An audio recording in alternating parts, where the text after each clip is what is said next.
Nosotros somos el equipo 2 formados por Eduardo Jabel Razo Arreola, Raúl Omar Calderón Sosa, Esteban Gutiérrez Villaseñor, José Ignacio Ayala Patiño y Landon Diego Cabal Soto. Y les vamos a presentar nuestro proyecto de la isla. Primero hicimos un borrador de nuestra isla en un dibujo en físico. Luego lo pasamos en limpio a computadora, ya con los elementos que conforman la isla, como son el volcán, el huerto, las arenas movedizas, un lago, un río, una tribu de caníbales y un muelle.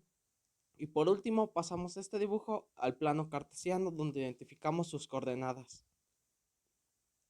La isla, una aventura de naufragio. Nuestra historia comienza con Eduardo, Esteban, Ignacio, Raúl y Landon, los cuales durante un viaje en barco en el que ocurrió un accidente los llevó a ser náufragos en una isla desconocida. Estando solos y con un mapa de la isla que encontraron, decidieron que no se quedarían para morir, por lo que se pusieron manos a la obra e iniciaron analizando el mapa que encontraron, consiguiendo así información de los lugares más relevantes de la isla, así como las coordenadas de estas. Con esta información pudieron saber que se encontraban en las coordenadas menos 15,1 y que había un muelle en las coordenadas 8,6.5, las cuales decidieron, lugar al que decidieron ir para tomar un barco y poder escapar. También dentro del mapa pudieron identificar un huerto, un volcán, arenas movedizas, una tribu, un río y un lago. Una vez analizada la información que obtuvieron y utilizando sus conocimientos de geometría, geometría analítica y álgebra, utilizaron la fórmula de distancia entre dos puntos para así elegir y analizar los pros y contras de las diferentes rutas posibles para poder llegar al muelle. De esta manera, los 5 náufragos, utilizando sus conocimientos académicos, afrontarán todos los obstáculos que se les presenten hasta conseguir su objetivo durante su trabajo. Con las coordenadas antes mencionadas, nosotros hicimos varias ecuaciones de forma pendiente ordenada al origen. La primera fue de punto de inicio hacia las arenas movedizas, dándonos una ecuación de y es igual a 2x más 31, que esto nos pudo decir que tenemos que transcurrir 4.47 kilómetros para llegar hacia las arenas movedizas.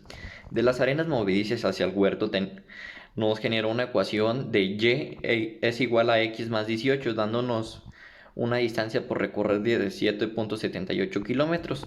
Del huerto al volcán nos generó una ecuación de y es igual a menos 0.51x más 6.71, que nos generó una distancia de 6.54 kilómetros por recorrer. Del volcán al muelle, como conclusión, nos generó una coordenada de y es igual a menos 0.11x más 37 más 7.37, dándonos una distancia de 9.72. En total, este camino nos tomó 28.51 kilómetros. Utilizando el segundo camino del punto de origen hacia el lago, nos genera una ecuación de y es igual a menos 1.43x menos 20.43, dándonos una distancia de 6.1 kilómetros. Del lago hacia el río nos generó una ecuación de y es igual a 0.3x menos 2.47, dándonos una distancia por recorrer de 7.57 kilómetros. Del río hacia la tribu nos generó una ecuación de y es igual a 0.33x menos 4.33, dándonos una distancia por recorrer de 6.32 kilómetros. De la tribu al muelle nos generó una ecuación de y es igual a 1.92x menos 8.85, dándonos una distancia por recorrer de 12.97. En total, este camino nos generó un recorrido de 32.92 kilómetros, el cual nosotros tendremos que elegir cuál sería el más conveniente. Aquí vemos una nueva diapositiva que la complementamos porque nosotros tomamos en cuenta que el volcán podría haber hecho erupción, principalmente porque estaba activo. Y por eso fue que nosotros fuimos por el segundo camino, del lago al río y del río a los caníbales, para llegar al muelle. Porque cuando nosotros nos fuimos a las arenas movedizas y encontramos el huerto, encontramos piedra volcánica, que es en el punto que nos marca ahí, al lado del huerto. Entonces nosotros teníamos las coordenadas del centro del volcán y teníamos las coordenadas donde encontramos la piedra. Entonces nosotros sacamos la distancia, que pues calculamos la ecuación y pues calculamos que tenía 7.51 kilómetros de distancia. Entonces nosotros ahí sacamos la circunferencia, sacamos pues su radio Y pues en total de todo pues, nos dio su radio que era de 80 kilómetros. Entonces teníamos que rodear todo ese radio para que si el volcán hiciera erupción no nos pudiera hacer daño.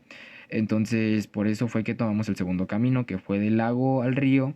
O sea, nos tocó regresarnos y tomamos del lago al río, del río a la tribu y de la tribu al muelle. Y por eso tomamos ese segundo camino, para que la lava ni las piedras nos cayeran, usando pues el método de geometría analítica.